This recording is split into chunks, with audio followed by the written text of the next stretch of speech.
So let's say you come to a moment of intimacy and then you start to notice the thoughts creeping in and remembering past experiences where things didn't go how you wanted them to go. Why do we do this and how do we change it? Because it adds a lot of pressure to ourselves in the moment, and usually it ends up meaning that the thing that we don't want to happen happens, so we lose the hard on.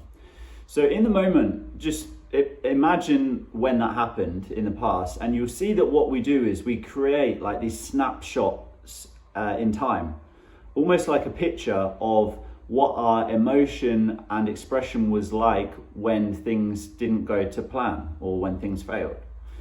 And then we live that, we relive it, we relive the sensation of it like it's true, and it keeps us stuck. So just to repeat, we create these snapshot moments. We're in a moment of intimacy in real life, and then we create these snapshots in our mind of what happened in the past when it didn't work out, and then we relive that experience emotionally. And then usually the thing happens that we don't want to happen there, and then we lose the hard on. So how do we change this? Well, a technique that I learned that has been really effective is to change the picture in that moment. I noticed that I also did this in other areas of my life.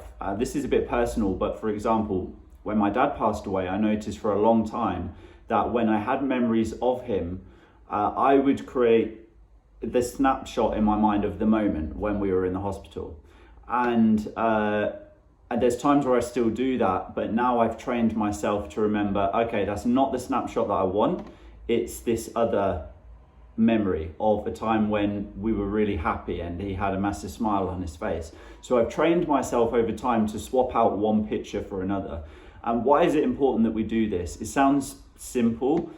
Practice, it's kind of like going into the gym and doing the reps. You know, it is not instinctively what we do.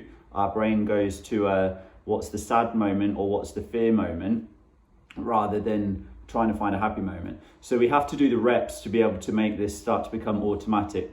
But it's important because the alternative is we just keep going back to the snapshots of times in the past where it didn't work out, and we make ourselves feel bad and guilty and shameful. It adds more pressure and we don't get this sorted. One of the other options that we can take is by changing the picture frame in that moment, creating a new memory of when was a time in the past when things did go really well and I felt a great level of intimacy and connection with my partner. And that doesn't even have to be a sexual thing. It helps if it is, so a time when you had great sex, but it doesn't have to be a sexual thing. It could just be where you felt really connected with them or desired, or they felt really desired by you. So switch out the picture and just see how that goes in the moment to reduce the pressure. As I always say, there's not one tool that's a silver bullet here, but this is about getting the right tools and strategies to be able to get this sorted. And if you're ready to do that, if you're ready to get the tools and the strategies to feel normal again and to stay calm and present during sex rather than losing our erection, then I would like to invite you to something I call the SPA Masterclass, Sexual Performance Anxiety Masterclass. This is brand new. There's a masterclass that I'm putting on where I will share with you the best tools and techniques that I have learned to be able to stay calm and present during sex. So if that sounds of interest to you, in the comments below, I've left the link to that free masterclass. Click on that link, it will take you to the page where you can read more about it and register your interest. So that's below in the comments section. I look forward to seeing you there.